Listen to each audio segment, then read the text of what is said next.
Hey, so I'm sitting here with One Young World ambassadors, not delegates, ambassadors from One Young World 2018. And I want to talk about why this is important. And the reason is because I feel that as Kenya, East Africa and Africa, we talk about young people a lot, in a lot of ways, but it's all talk. I'm sorry, we don't walk the talk. In this country, on the continent, in the region. And let me just qualify my statement. Young people are important. Jack Ma has said it, we're a young continent. In the next 10 years, I mean, a majority of our population, 60% of it will be under 30. So if as Africa, East Africa and Kenya, we're not represented in the forums where the conversations about the future are being held, the now and the future, we're letting ourselves down in a big way. So for me, number one, finding the time to just be at One Young World is hard, but I go every year. In fact, this year I was like, oh my goodness, my schedules are so tight. But I told myself, Caroline, Kofi Annan's gone. I must be at the table, and I'm required to come to the table. I was in Bogota for, I think, 2.5 days. I mean, but I had to be there. So I want to ask you, in your words, for the Ministry of Youth that is yet to allocate a small chunk of funds to send delegates. How many were we from Kenya, by the way? 15. 15 delegates from Kenya. 2,000 delegates from 190 countries. I think the Ministry of Youth needs to put, their focus on this. I think that the Youth Fund definitely needs to, by February, asking young people to apply to go to One Young World London. I think corporate Kenya, and especially indigenous corporate Kenya, because remember, even when you're at One Young World, you realize there are delegates from Standard Chartered, from Unilever, and they are from Kenya, but they were sponsored by their international corporate bodies. I want to see more equities, more Safaricom sending delegates to One Young World. But this is me also not wanting to be lonely on stage. Why do you think it is important for our voices, our ideas and our presence to be at a place like One Young World? We have youths who are very innovative and very creative. Yes. The only thing that they need is exposure. Yes. They need a platform to be able to showcase what they do. Yes. And I think that the corporates, they need to play a very vital role in ensuring that they support the young girls and boys or the young Kenyans to be able to showcase what they do at the international platform, which is the One Young World. Yes, because it's not a talk shop. I'm sorry. I'm sure there's somebody else sitting there saying, but ours isn't. No, One Young World is not a talk shop. The young people are doing things. These are young leaders, actually. Exactly. Yes. Yeah. Because they say the children are the leaders of tomorrow. Yes. But we, the youths, are the current leaders. Yes. So you're leading right now. Right now. We need to walk the walk and talk the talk. Perfect. Why do you think we cannot be 15 of us from Kenya at One Young World 2019 in London?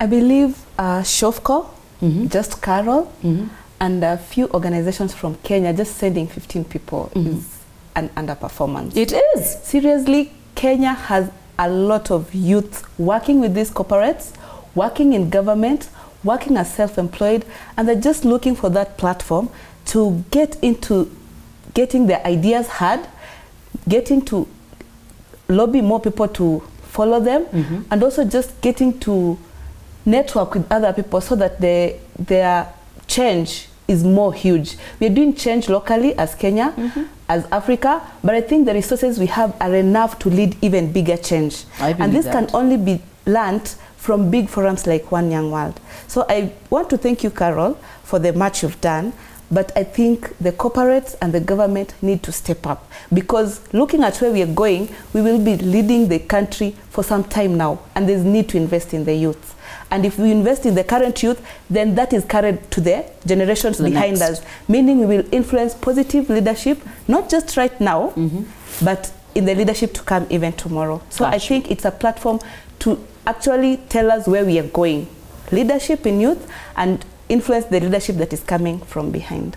I just need to let you know, my dad is probably watching this video right now cringing, because every time somebody calls me Carrie says, that is not the name I gave you. My name is Caroline. Okay. Okay. Just for Dad.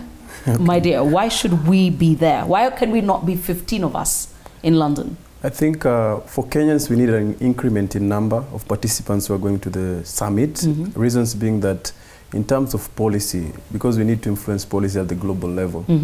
For example, look at the United Nations. We cannot have influence as Kenyans when we cannot even take our young people to summits that matter. Because the little step that you do as a country put you in the map of having influence. You've got to be at the table. So we have to make sure that Kenyan and to a larger extent Africans participate in this kind of conversations, and looking at people like Youth Fund, the Ministry of Youth, they have all that it takes to take somebody to the summit. But what I'm seeing from my end is a bit of reluctance, and they need to be pushed, and I think this is the voice that they should listen to through this kind of forums to discuss about how we're going to make sure that young people are able to attend this kind of summits. And I'm happy to take a phone call, a meeting, just to tell you, because I remember sitting next to a gentleman from Verizon who told me, so why does this matter? I told him, oh, you're a novice. Because I realized this was his first One Young World in The Hague. And I told him the difference between this and any other I attend is that a lot of these forums are talk shops. What if, what if, what if? One Young World is, I have, in the years since, we have done, we are doing, we have created.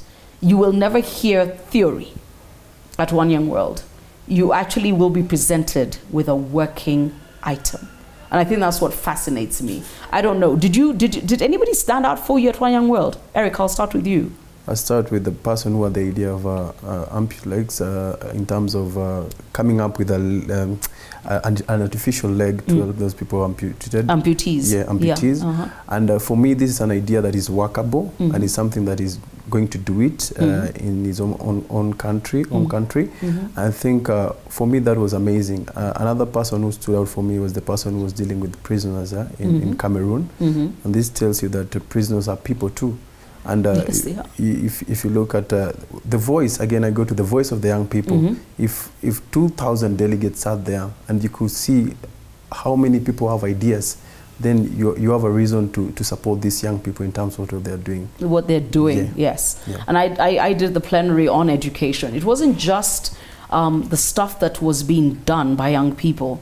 It was the conversation we had after that about education. And I'm concerned that a lot of us haven't understood that, number one, the only way we're going to shape the knowledge gap for Africa is to relook education and relook the profession.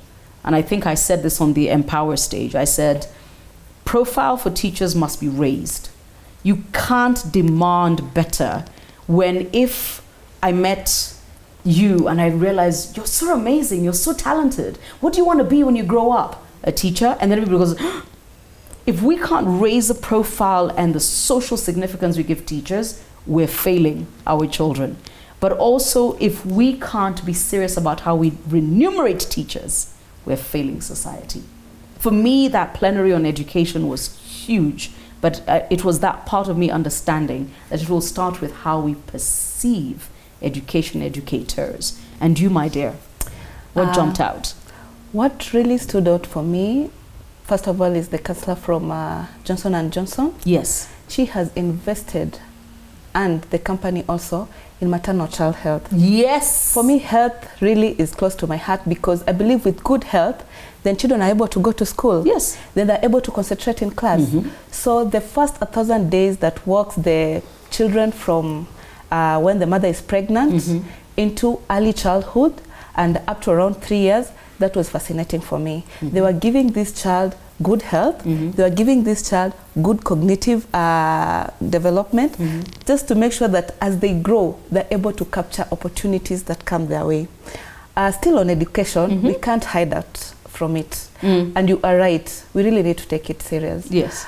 If a refugee boy in a refugee camp can get hunger to want and change lives of people, of the other youths in the camp. In the refugee camp. Yeah, without any resources. And goes and attracts other people to come on board. We are doing little. Yes. We have the resources, we have the structures. We have the budgets. It's time, yeah, we have the budgets. It's time to knock the ignorance that comes with lack of education, the poverty levels that come with education. With lack of education. Thank you, Emma. So I think we need to really tap into this, and with education, good health, these are just some of the 2 things that will lead us even into better attaining the sustainable development goals that Africa is grappling with. You're right an now. SDG believer. I am. I can very tell. much. Yeah. Yes. So what jumped out for you? I've got more interest when it comes to governance, human rights, and and leadership.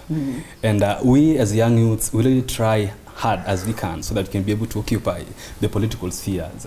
But there's always a phobia of how we can be able to get on top there because of some of these stereotypical beliefs and some of the fears that are just meant there, but they cannot really shake us.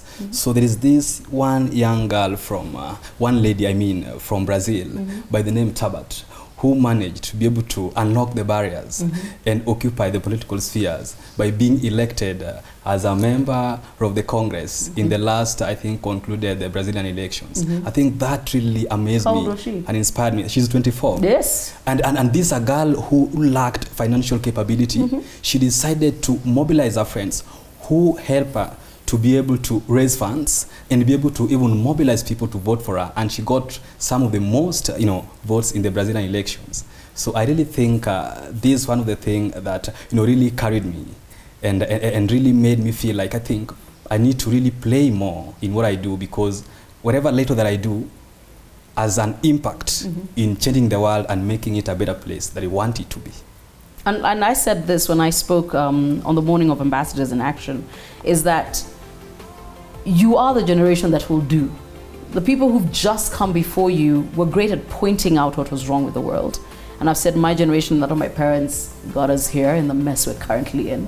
And we must own up to it. I don't think you cannot not own up to it. But you're the people who will actually create the change we need. So in the words of Sir Bob Geldof, get on with it. Get on with it. And thank you for spending this time with me. And I hope I'll see you all in London in 2019. Yeah. Okay? Sure. Super. Well done. Thank you.